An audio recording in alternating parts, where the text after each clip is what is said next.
Welcome to Google Docs 2. Before we start where we left off last week, I want to show you another way to get into Google Docs. So last week I had you go to Gmail, which is we're all familiar with, and then open the 9 little dots menu and go to the Google Drive, and then from there open Google Docs. Another way to open Google Docs, I'm just in a Google page where I could do a search if I'd like, but since I didn't sign out of my Google account, and I don't usually, it's still active. My Cubs logo up here is the image that I use for my personal Google account. So when I go to the 9 little dots, which are there just like they were when we were in Gmail, I could go to Google Drive and then open Google Docs, but if I pull the menu bar on the right side down, I can see that the Google Doc icon is down here at the bottom. And so I could grab that and drag that up in the menu. Now notice when I go back up, Google Docs is there, and in fact I could even move it higher if I would like to make sure that it's near the top. And now I can open Google Docs directly rather than going to the Google Drive and then opening Google Docs. Another option would be that if I were in my Gmail account, like we did last week, and I really wanted to go to Google Docs and I really didn't care about going to Google Drive, I could open that menu. Notice that Google Docs is now near the top where I placed it previously, and this menu will stay in the organization that you have set it up in until you change it. So since I moved Docs to the top, it's now there, and I could just open my Gmail account and from Gmail open Google Docs. So you do have several options for opening Google Docs, and so I hope you will think about which one is the fastest and the easiest for to use. I'm going to close my Gmail account so we're in Google Docs only. So last week we created a file, and we're going to open that file tonight and use it the way and continue on in the instructions that I gave you last week. In Google Docs, I have found my Test 1 page that I started last week. I'm going to open that, and you might recall that we had put in a table, and the last thing we did was number 6. We had gone to the Tools menu, and in the Tools menu we had looked at the word count. And we had also talked about the fact that you can click this checkbox and that will put the word count right on your screen so that you can keep track, and certainly students like to have that available if they're trying to reach a certain amount. When you click here, it does give me a little more information. If you don't want that on your page, you go back to the Tools menu, you click Word Count again, and you uncheck the box, and that will turn it off. We call that a toggle, when one click turns it on and a second click turns it back off. So I'm going to say OK, and now that won't anymore be on my page. So we left off with number 5, word count. And so now we're going to work with number 6 from the last week's document. Now, I gave you a link, if you were on the email, to the document for tonight. And on the document for tonight, if you're on that one instead of last week's, we're on page 4. I repeated the list from last week, but you'll notice that 1 through 5 have been checked off with a green check mark to show that we've done those. And now we're moving on to 6. I hope you did practice since last week so that you have kind of reinforced those skills. So number 6, we're going to change our line spacing. Right now, when I highlight my sentence on my page and I go to the Format menu under Line Spacing, which is the 4th one down, you'll notice there's a little icon out in front. That same icon appears in my menu bar, I think, over here somewhere. Right there. It's the same icon. It's little lines with a couple of arrows out in front to show that that's the space between the lines of text. So I can either go here and see that my current line spacing is 1.15, or I could go to the format menu and go to line spacing. You do have to have the lines that you want to change highlighted so it knows where it's changing the spacing. So I'm going to go to the format menu, going to line spacing, and I'm going to change to 1.5. And you will notice that it is now a little farther spaced between line 1 and line 2. If I go back to the format menu and line spacing and change it to single, you will notice that now that line 1 and line 2 are very close together. So one option is to type your entire document, or most of it, and then while you're making it look nice, decide that there's some text that ought to be closer together. For example, a quote block. If you quoted from some passage in literature, you need to, if it's certain size, then you need to make it single space, whereas the rest of the document might be double space or 1.5. So you would highlight that and change that. Another option is to get, and I'm going to get a new document to do that. I'm going to go to File New. I don't have to leave Google Docs to do that. File New, click on Document, and now I have a new document. And this time, before I even start, I'm going to go to line spacing, and I'm going to tell my document that I would like to, let's say I want to do 1.5 in this document from the beginning. Now, I'm not going to take your time to write a lot, but you will notice as I put some words in and I use a return to put in the line spacing, you'll notice that it's doing that for me. And until I make that change, so if I went back up here to the format menu and said, okay, I've now decided that I want my line spacing to be 1.5. Now this time when I type something in,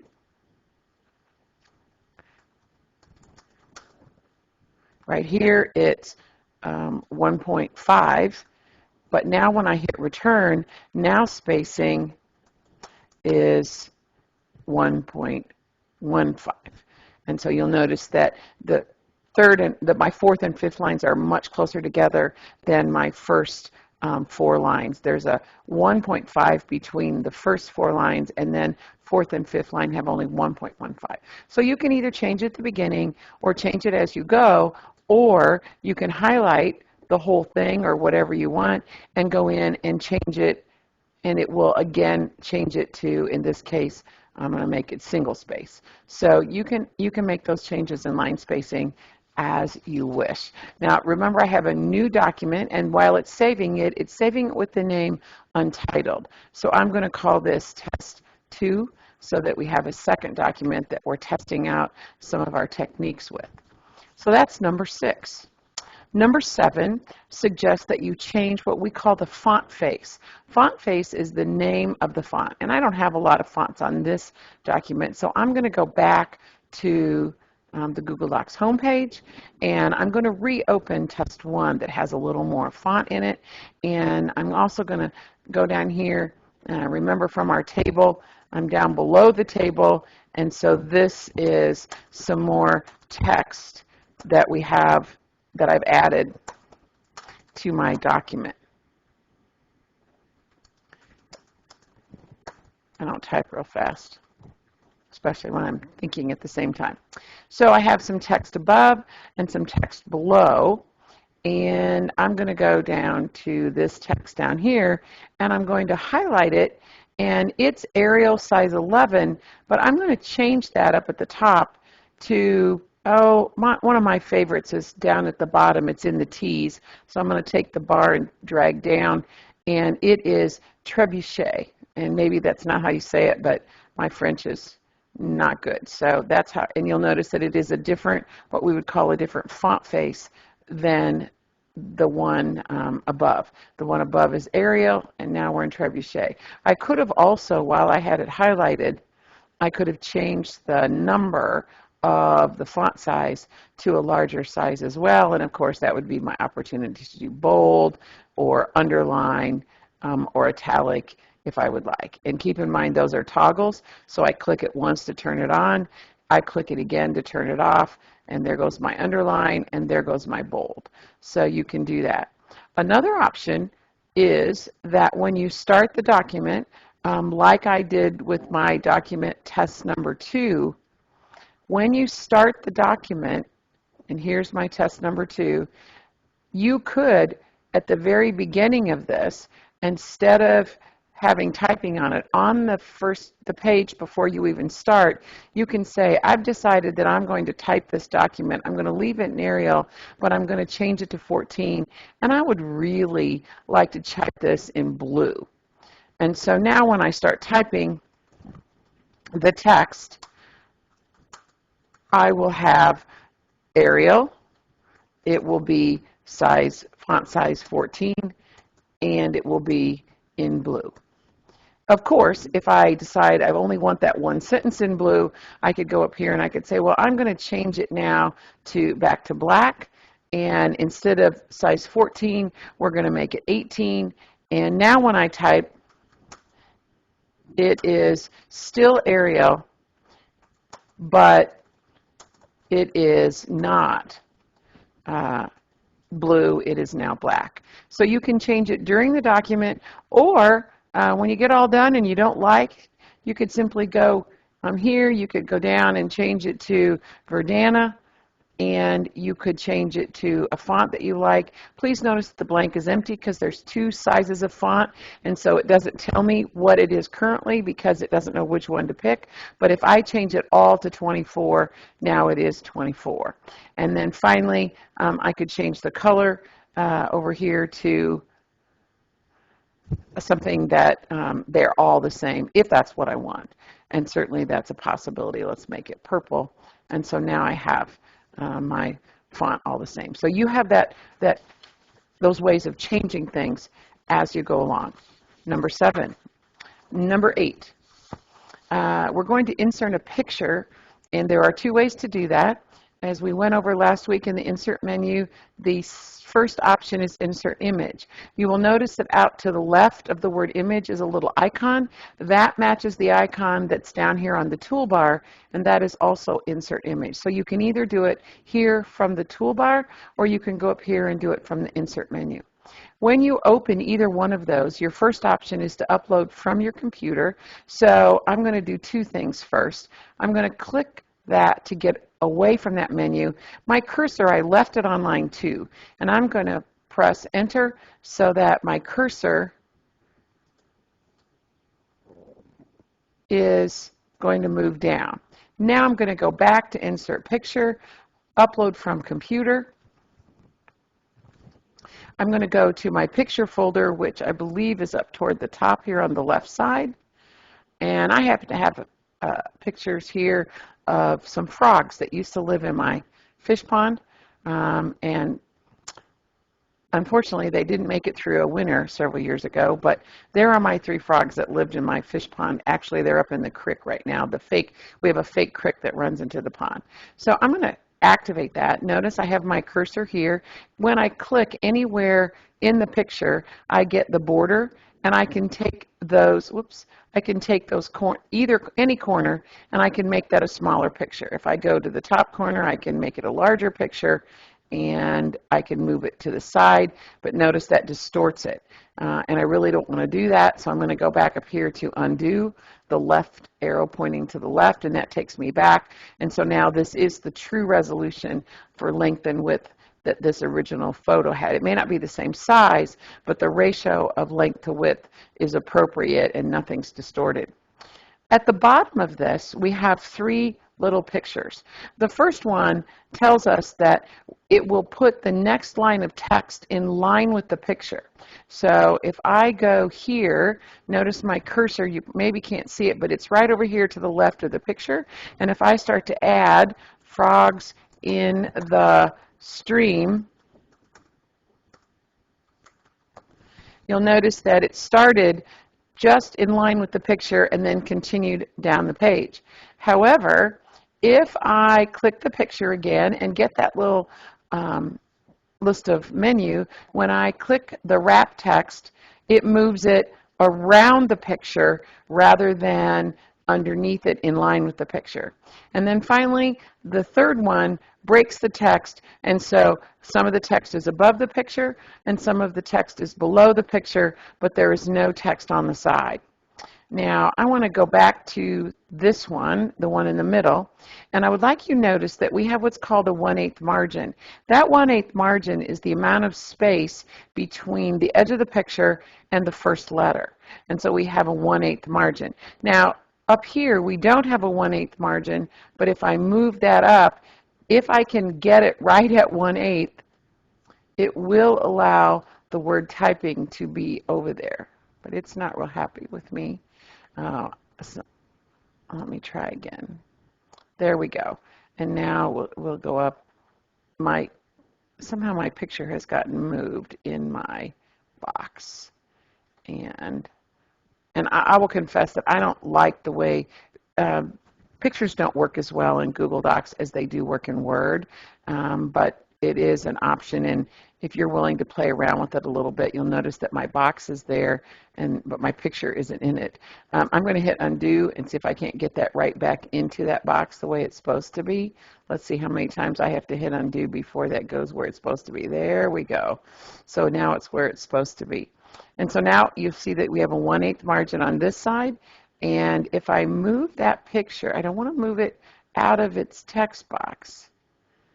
Let's change this option from move with text to fixed position on page. And now let's move it and see what happens. Now it works. And so it's still not going to let me have that 1/8 at the top, and that has to do with the font. Remember, I chose this to be 1.5, and so it's doing that. If we were to select my text and go back to the format menu and line spacing and change it to 1.15, let's see. No, that didn't do much either. But you have your 1/8 here, and you'll just have to play with it. But that's what that's meaning when you identify this as a 1/8 margin. And I have it a fixed position on the page, which means it won't move around as I add more text. There are some other image options, and you will notice that when I click any of those options that come up under these three little dots, I get a menu over here to the side. Now, you can control the size of the picture here, and I want you to notice that right now the width is 5.32 and the height is 3.99. If I go here and change this to, let's change this to just 6. So I'm going to change that to 6. When I change that to 6, not only does the height change to 6 like I wanted it to, but the width, but the height changed from 3.99, I think that's what it was, to 4.5. In other words, it changed appropriate. The increase in width brought about an increase in height. That's because this lock aspect ratio box is checked. If I uncheck that, then when I change the width to 4, the width changed, but the height did not. And that's because I did not have the aspect ratio of length to height check, or is that box checked? And so now it'll stay like this unless I use my undo button, which I'm going to do. You can rotate it down here. I wouldn't want to rotate my frocks a different way, but if I hit the 90-degree rotation, it rotates it clockwise 90 degrees. Again, now that's 180, and I don't know if you can see that, but it's telling me that I've done it 180. One more is 270, and then finally one more gets me back to the original place on the page. There are some other things here. Text wrapping options are also here. There's the same 3. They're just larger pictures than what's underneath the picture. You can tell it that you want it on the left only or on the right only, and notice that I've got it here. The picture, not the text, but the picture is at the left only. If I change that, I could have it on the right only, and I could then also change it to both sides. And so notice I can move the picture over, and now the text is on both sides. So you have some options in there in that list. The margins, that 1/8 can also be changed. The 1/8 can be changed here, and you can make it a larger margin so that the text isn't is farther away from the edges of the picture. So that's inserting a picture. However, there is another way you can, well, there's several ways that you can insert picture. So we're going to go down here, and I'm going to hit a return so that we can insert a different picture. When I go back to that insert picture and do it again, I get search the web. When you click search the web, it comes up. Now you do have to be online, but it comes up and you can search for a frog picture here. And when I do that, oh, here's a cute one with red eyes. I can drag that. I have it clicked. And now I just checked it. I could do both of these if I wanted. If I check them both, they'll both come in. I don't want them both, but you have to check them and uncheck them. I'm going to use the insert, and I have one selected. And where did it go? Well, it's on the next page. What I have here right now is so big that it leaves such a small amount of space between the last sentence and the end of the page that it put that frog on this page. Now, I probably can click on that frog and make him small enough that I could move him up to the top page. And there he is. He's separating my word in the text. But I can do that, and I can move him around if I would like. And you have the same options down here for text wrapping and so forth. You'll notice I changed it so the text is wrapping all around the picture. So we have those options, same as we did with the image that we took off my computer. Let's look at that list one more time. And so insert an image. Oh, here's why it's gray. It's gray because I have an image selected, and it's not going to let me, until I unselect this image, it's not going to let me put in a third one. So I'm going to click in space so that image is turned off. And now when I go to the insert menu, or when I go over here to insert image, I can see that I could also get an image if I've got one stored in my Google Drive. I could get one from my Google Photos. I can't get one from the photos on my computer. You would do that from upload from computer. But this is Google Photos. If you know the address of the picture, you could simply insert the address and the picture will show up. Or you can take a picture of with your camera. Notice it says paste in the URL of that image. And so if you know the location of where the image is online, you simply copy and paste its address and put it in there. Now let's see how that works. If I go to a new tab and I go to images, and we might as well just stick with our theme of frog, and I bring up a frog. If I want this frog and I go to a right click, you will notice that it says copy, I got to find the right one, copy image address. So I copy the image address, and now I'm going to go back to my document, and I'm going to choose under the insert image, I'm going to choose by URL, and I'm going to Control V is the shortcut for pasting that in. It says it's not valid, but the reason it's not valid is because it didn't put, it's very slowly moving over. My computer is not happy. I want to get all the way over, all the way over. I'm hitting the back arrow, and it's taking forever for it to put this address in. Now, I would suggest that it might have been faster because this is such a long address. I'm going to cancel this, and we're going to go down here, and we're going to paste this address into this document. Maybe. There it is. Look how long that address is. It starts all the way up here. All the way up here. No wonder I had so much trouble.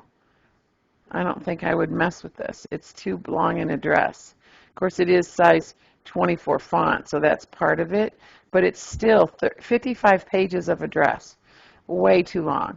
I'm not going to mess with that. We'll hit undo and get rid of that, and certainly I'll let you play with that. If you go in to an image, pick a different image, one that might have a shorter address. Let's see what this one does. We'll do one more. Copy image address, go to Google Docs. I'm going to paste it in here so I can see what it looks like. Oh, another one. It's, how many pages is this? It's 20 pages long. Granted, it's size 24, but I'm not going to work with that address. As you can see, that it's a little difficult at times to do that, especially with long addresses, and you never know until you go get the address how long it is. But that's what that means by URL. You would go find the address of the picture and then paste that in instead of the picture itself. But when you paste in the address, it will come up with a picture of the image that's located at that address if you're online. Not a real stable way to do it, but it can be done. All right, that's put in a picture. We're now ready for number 9. And number 9 is purely to get you going between Google Docs, doing some organization. So we're going to start there. The Google Docs icon is in the upper left corner. It doesn't matter whether I'm in my Test 1 Google Doc or my Test 2. When I click that, I get back to Google Docs, but at the same time I have 3 little lines to the left of Google Docs, and it points out that there's a picture of this at the bottom of page 5 in your handout today, and those little lines, when I click those, I get a full menu. I could go to Google Docs, Google Sheets, Google Slides, Google Forms. Google Slides is Google's form of PowerPoint. Google Sheets is Google's form of spreadsheets. And I want to go to the drive, which is always at the very bottom. So now I'm back at my full drive, and you will notice that the 2 files I've been working with most recently, Test 1 and Test 2, are in my Quick Access menu. Now I'd like you to notice that I have an arrow here by the word name. And what that tells me is that my folders and files, folders are on top, files are on the bottom, and my folders have been arranged alphabetically, with A being at the top and going alphabetically down. If I had a Z, I don't believe I do, my last folder is travel. And then when I get to the documents that aren't in folders, they start with numbers. Anything with number comes before a letter, so there's my numbers. And then finally, the A's, and all the way down, B's and C's and so forth. And I have so many things in there that it takes a little while, but they're all there. And if I went down far enough, there's my Test 1 and Test 2 that I worked on tonight. Notice it says they were opened and modified at 9 o'clock by me and 9:15 by me. So that is one way to organize. But that's not the way I like the best. I did that so that you could see how that's done. I like to keep mine in order of last modified, so that the most recent one I've done is on top. So if I come over here and I put my cursor on the word last modified, keep your eye on the arrow over by the word name. If I click on modified and I choose last modified, it has now put my documents not in order and folders not in order by name, but they are now in order from current day, June 21, yesterday, I guess that was, down to, or maybe that's today, no, it was 2 days ago, downward until the very first folder that I ever created, at least that I've saved, is here in 2013. And then it does the same thing with the documents that are down below. It puts the most recent document on top and sorts those all the way down to the bottom, and we won't take your time to go to the bottom. But that's how you can change your view. Click on name, they're in alphabetical order. If I click on name twice, it puts them in reverse alphabetical order. Notice the arrow is upside down, and the last folder is at the top in travel, and it goes alphabetically backwards. If I do the same thing with modified, when I do last modified, it's on top, and when I click it again, it turns them backwards, and so the one that I did at the very beginning when I opened this Google Drive is here. So you can arrange that list how you would like. Now, what I would like you to see is that we can, we're going to create a folder so that you can see how you can organize your files. So I'm going to go up here to New, and I'm going to click on Folder. And I'm going to create a folder, and I'm going to name it called Google Practice. And I'm going to create that. Now, remember where it is. Right now I have them in order of the oldest file that I've used, modified, is at the top, and the most recent's at the bottom. So I'm going to change that, and now there's my new Google Practice. It's at the very top of my list, and I have it there. I want to put those 2 test folders test files in that Google Practice. There are two ways to do it. One way would be to simply go down here to where those are. Keep in mind it's in order in order of most recent on top. So there's my two most recent documents. When the folders get done, it moves into documents. I could grab this test 2 folder and I could just drag it. And notice how as I'm pulling it upward, it goes up and I can drop it into that folder. And I get a little note that says test 2 has been moved in my drive to Google Practice, and I can undo that if I've decided I don't want to. You could also open that folder and drag it out if you wanted. A much easier way is to right-click on, in this case, my test 1 document, and in this menu that we see, there is a picture of that menu a little bit later in your handout. If you look at that menu, you will notice that here is Move To. And we're going to look at some of these others in a minute. Here is Share. Here is Get Shareable Link that you could send to someone. Here is Move To, which we're going to do in just a minute. You can add a star, which we're going to do in a minute. You can rename this file to give it a new name. You can make a copy. And if you were going to edit this, you would make a copy. I mentioned that last week, and we'll do that again in a few minutes. So I'm going to move to. And the nice thing is, when you say move to, you don't have to go find this in your big drive. You get a list of everything into your drive, and you can just scroll down until you find that Google Practice. And when you identify that by clicking it and hit the word move, you get that message, test 1 has been moved from my drive to Google Practice. And of course you could undo if you want. That will fade away after a few seconds, or you can hit the X to make that little notice go away. So now those two files, if I go to the top where Google Practice is and open it, there they are. Now I have a friend who says, I never put anything in folders. I just go up to search and I just search for it and it comes up. Well, the one thing about search is that you've got to remember the name of the file. And if you can remember the folder it's in, it might make it easier to find it. So keep that in mind that you can just search for it, but you do have to remember something in the name. If I click for test, it would come up, but only if I do that. Okay? So that's what's talking to you at the bottom of, at the middle of page 5, and it gives you some pictures there of menus. We are now ready for number 10. Now, number 10 is the first item that we are going to do in this Google Docs 2, and please bear with me. I'd never done this in a session before that was an hour, so I wasn't sure how much we'd get done. So last week we only got through, number 5, I think, and so tonight we had to start and finish those up. Since we finished the last exercise that I had listed in Google Docs 1, we are now ready. We're going to look at page 1 of tonight's handout. You will notice, if you have it available or when you go to it, you will notice that I listed the 5 topics that we just finished. Setting up folders in Google Docs and in Google Drive was our last one. That was from Google Docs 1, and we're now ready to look at starred files. And I thought we'd just take a few minutes to look at the notes that I've put here. At the bottom of page 1, it walks you through not only what I did at the beginning of this session where I talked about the different ways to open Google Docs, but also it walks you through the menus and how you can star files. So I'm going to follow those directions, and when you need to refresh yourself, you can just refresh your memory. You can just come back and read, because I'm basically going to say exactly what's here at the bottom of page 1.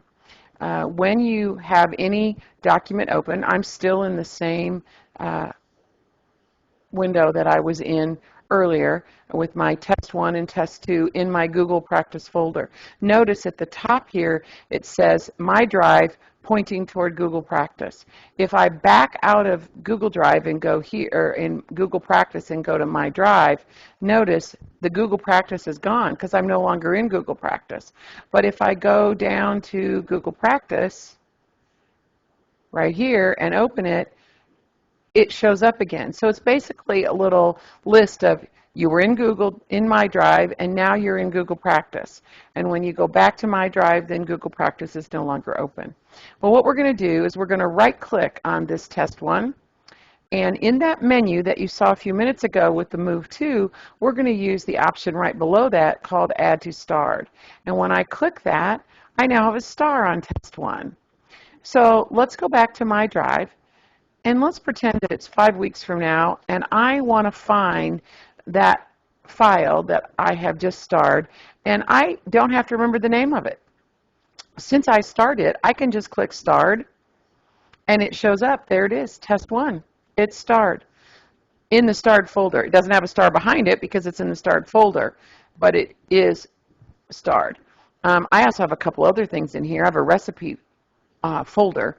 I share that with my children. They kept asking me when they moved out of home, they kept asking me for recipes. I taught all my kids to cook. I have 2 boys and a girl, and they all cook, and they all love to bake because I didn't know how, and I felt that was something I should have learned. So I made sure they learned.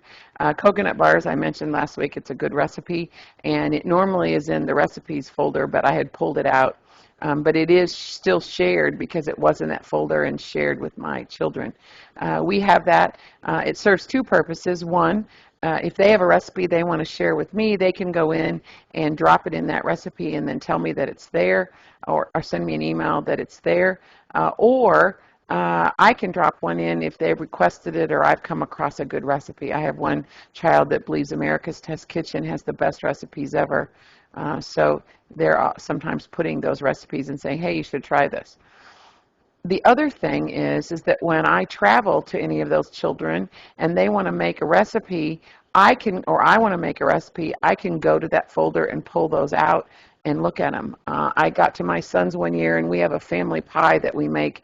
It's a tradition at every Thanksgiving and Christmas, and I didn't have the recipe. And I had to call my cousin in Colorado to get the recipe because I forgot to bring the cookbook.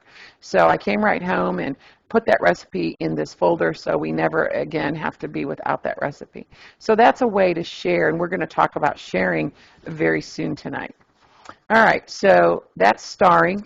And if I want to get out of that, I can go back to recent. Now, keep in mind that there's no reason to star recent files unless you know you're going to want it 5 weeks from now.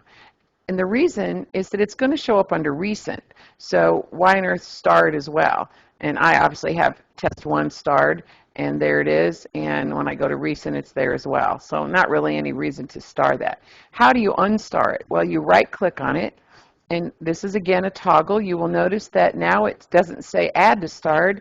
Instead, it says remove from starred. And so when I hit remove from starred, it's no longer starred. And when I go to the starred option, it's no longer in the list. So that's a place where you can put things that you want to make sure you can find them.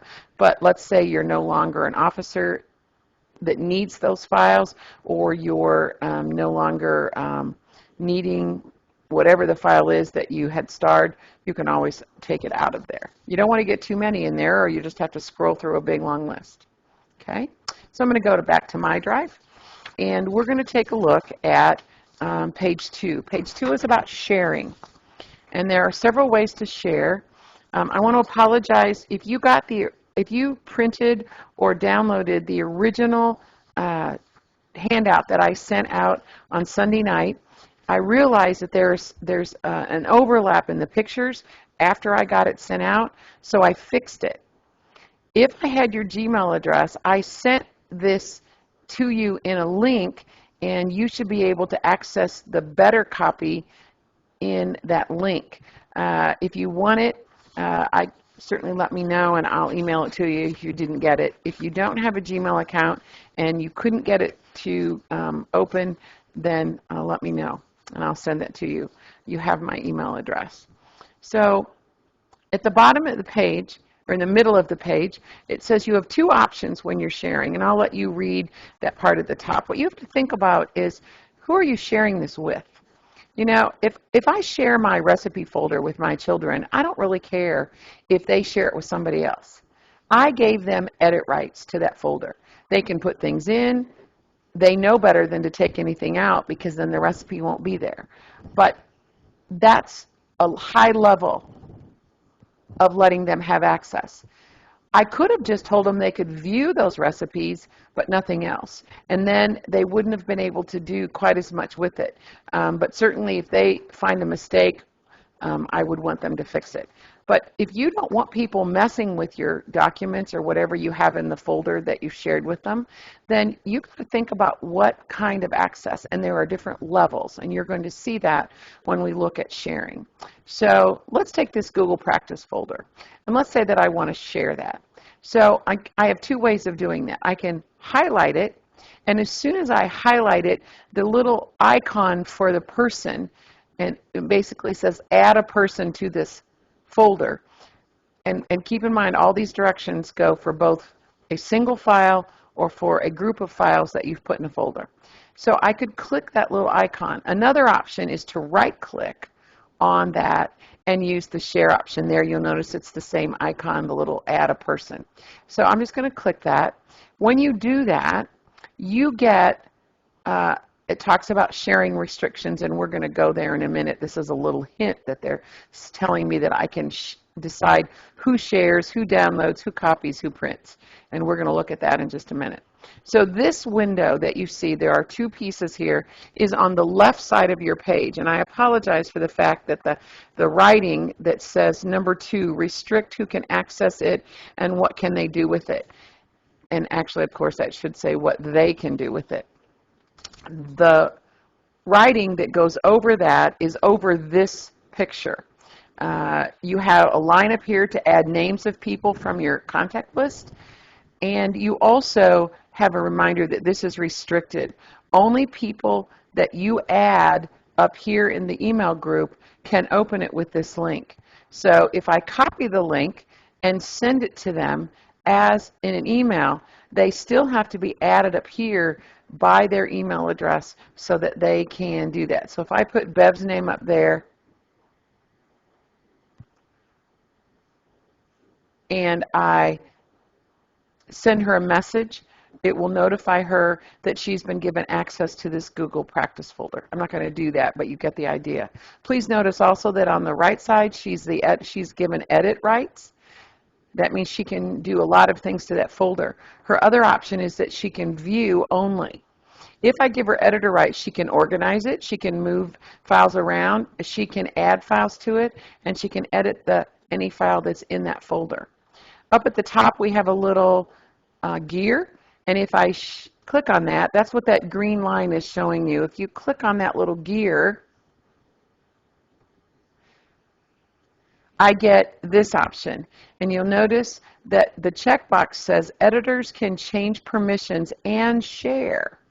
So if you share this, if I share this with Bev, and then she decides she wants to share it with somebody else and gives them edit rights, and then they want to share it, you could eventually have a whole chain of people that have shared this folder. Now, if it's recipes or something, and you don't care, that's fine.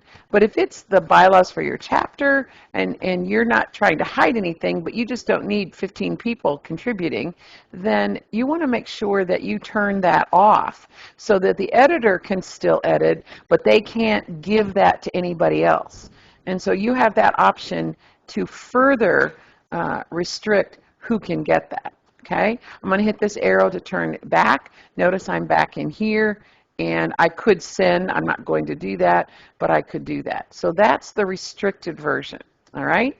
Now I'm going to hit this arrow to go back into this. Underneath where it says restricted, and that picture is on the right side, if you click change to anyone with link, you get the picture on the right side. And again, I apologize. The arrows were trying to show you that when you go to share, you can either go to the left option, which is restrict, or you can go to the right option, which is to send a link to anyone you want. Now, we had a question on the original Zoom call. What do I do if somebody doesn't have a Gmail account? Can I share with them? And this is how you would share with them. You would copy this link, you would send it to their Comcast email or their AT&T email or whatever, and then they would click the link, and anyone with the link can view, or notice I get the option to let them be an editor as well. If I only let them view, then they can't edit. But if I want them to have the link and be able to do editor options, then I would click editor, and now it's updating that. Well, let's click this little gear to see what happens. the settings for that I had in the other restricted option aren't available to change because we're letting anyone have this, and therefore those are disabled because this is now a public link that could be sent to anyone, no matter who they are. You could send it to someone, and then they could send it to somebody else, and they could send it to someone else. Notice it says anyone on the internet with this link can edit, and they would need to sign in, but they still, and the reason they have to sign in is so that you can see the history of the document. It keeps track of who makes entries. And so it would tell you that so-and-so has made this change in the tracking feature. So keep that in mind. It's a great thing with students. If you've given a document to 3 students to share and ask them to work on a project together, you can then go into the tracking and you can see what Johnny entered, what Susie entered, what Sally entered. So that's great. The comment feature, I'm going to get back out of this and say, I'm going to go back up here, and I haven't added anyone.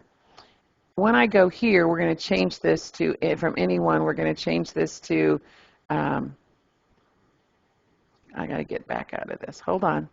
Done. And we'll go back here to share again so that you can see that from the start. And I want to be here where I want to change that so that we're back to the little arrow here lets me change that to restricted. There's my link, but again, it's no longer a link that I can share with anyone. It's just a link to send to the restricted people that I'm going to put up here in this list. But keep in mind that when you're here, you have some options. Now, if I do a file only, I want to get out of this. Let's go down and let's just do a file. So where's my test files? Oh, you remember I put them in that folder. So here they are. If I right-click on this test and share, and when I go up here to my restrictions, we have other options. And one of those is viewers and commentators can see the option to download, print, and copy. If you leave this checked, which it is by default, if you don't give someone edit rights, but let's say I put a name up here, so we'll do Bev again. If I don't give them edit rights, so they can't go in and change anything, but I tell them they can comment. And they can comment, and those comments will be posted throughout the document, and I can see their comments. Maybe you're doing chapter bylaws, or you've got student paper that you're grading, or you're just reviewing their paper, and they're not done with their final copy yet. You could go in and comment on their paper or comment on the bylaws, and those comments will be viewed by other people. You could say, hey, I think bylaw number 3A needs to be changed. Or you could say to the student, this sentence, and you could highlight that sentence and say, this sentence needs to have a little more structure to it, or something like that. So you do have those changes, so be sure you check these little arrows over here that let you make those changes in between. Now, just because they can only view, let's say that I made them a viewer, you'll notice that when I go to these, a viewer can see to download, print, and copy. They can't make changes to the document, but they can download it, they can print it, and they can copy it. And if you've got someone who prefers to read on paper, you could let them view it, they could download it, they could print it, and they could read on paper instead of having to read it on their screen. So that's sharing, and it works rather well. Now let's look to see if you have a Gmail account, and that's where you've been receiving notifications about these webinars, then you should have received in your Shared With Me folder a folder called Handouts or Google Docs 1-2. And when you open that folder, it should show you the handouts for last week and the handouts for this week. And if you didn't get that and you want it, let me know what your Gmail account is and I'll share that with you. But that's what Shared With Me does. And you can see that I've got several things that people have shared with me to my personal email, and they're in here if I want to go look them up. So that's what shared with me is, and that's how things get in there. People have to share those with you so that you can get that. Right here on top is a recipes folder that Mary Stainer was working with, and she shared it with me last night because she was make sure that it was going to work with the people that she was going to share it with. And so I opened it and looked at it, and then I asked her if I could keep the recipe file so in case there's some good recipes in there that I want to try. So that's what's going on with Shared With Me. Okay? Now that's the ending of pretty much what I was going to cover in Google Docs. But I do have two things that I've learned about recently that I would like you to know about because they think they would be useful to you. So if you'll bear with me for a minute, I just closed some of those windows so there weren't so many at the top. I'm going to get a blank window. And at the top of page 3, we're going to go to google.com/advanced. And I've been here so many times that when I type in google.com and a / on the lower row right of your keyboard, and then the word AD, it automatically comes up to the word advanced search. You may have to type the complete word advanced, but we're going to go to Google Advanced Search, and I want you to see what we get. Google Advanced Search lets you search for a lot of words. That's blank 1. It lets you search for an exact phrase. So if you're looking for a bullfrog and you want only links to bullfrog information, then there it is. Let's say that you'll take any words. Well, then if you put bull and frog, you're going to get things that have just bull and things that have just frog. And if you say none of these words, if you put frog up here as what you want to search for, and you go down here and say, I don't want to see bull, you won't get anything about bullfrogs. You'll only get things about frogs. So you can say what words you don't want to see, you can say what words you want, or single words, double words, and that allows you to refine your search. It also lets you, and this is real important for students, you will notice if I go here, I can pick my language. I'm sure that you would probably pick English. See if I can get to English very quickly. There it is. And certainly if you have Spanish-speaking students and you want to choose Spanish, you could do that as well. I would probably want to restrict this to just the United States. And so we'll go all the way to the bottom and maybe just go to the United States. I can pick a certain site. I've restricted searches to USA Today or Wikipedia. I can say I only want, it appears, the words that I've chosen above are only in the title, they're in the text, they're in links, so you can accept anywhere on the page. And next one, most appropriate, safe search. I want to filter out explicit results, so I don't want to have students see those. And I can also say that I'd like only anything links that you bring me are searched are only PDF. So you can really, really restrict this. Now keep in mind I did frogs, and it tells me that I've restricted it too much. Wikipedia does not have anything with frog and out the word bull. And so it probably, if I put in bullfrog, it would have come up. But realize that you have that option as an advanced search to really narrow it down. And the nice thing is that if you do find something, then you can go up to the top, you can copy the link, and paste that into a document. And that means you restrict students. Sometimes if we tell students to go search on the web, they spend hours searching and they can never decide what they want to use or what. So you could give them 5 different links that you found using this advanced search, and then you could send them to those, and they would pull all their information from, say, those 5 different sites and not have such an overwhelming amount of information out there. That's probably the one thing, you know, when I went to school, the library only had so many books and you could only use those. And if somebody checked them out, then you didn't have as many books as you had hoped. But here we have the whole internet, and sometimes it can be a bit overwhelming, especially for students. So that's advanced search.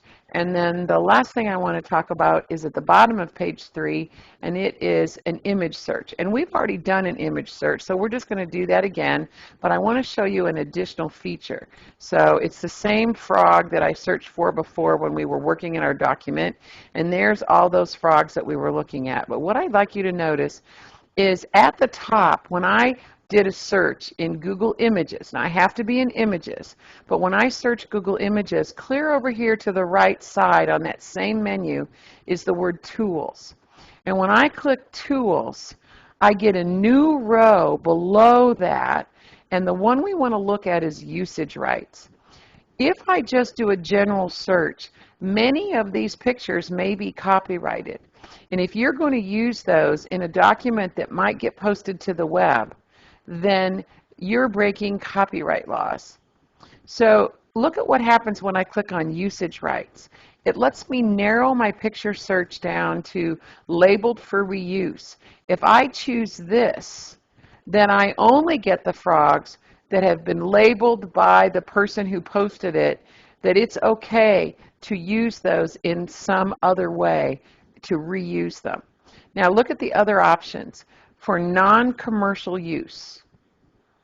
So here is non-commercial use, and you can see that a lot of the same ones are showing up in that top row.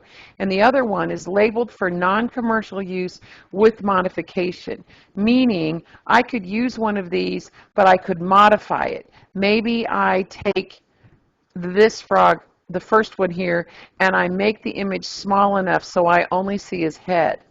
I don't know why I do that, but that's what they mean by modification. You've modified that picture in some way, and it's still okay for you to use it because you're not selling it and you've modified it. Labeled for reuse means you can reuse it in the form it's in, but you can't modify it, and you'll notice the one right above it, labeled for reuse, but you can modify it. So again, we're probably going to see most of the same ones that we did, at least here in this first group, but notice that labeled for reuse is a very useful tool when you find an image that you want to use and you're going to post it to something on the web and you don't want to get in trouble for copyright. So that is something I learned recently, and I wanted you to know about that. All right, so we're at the end, and I'm going to stop. If you have questions, you have my email address, jean.tulin@gmail.com. Please feel free to email me, and if need be, we'll have a chat on the phone about some question that you have.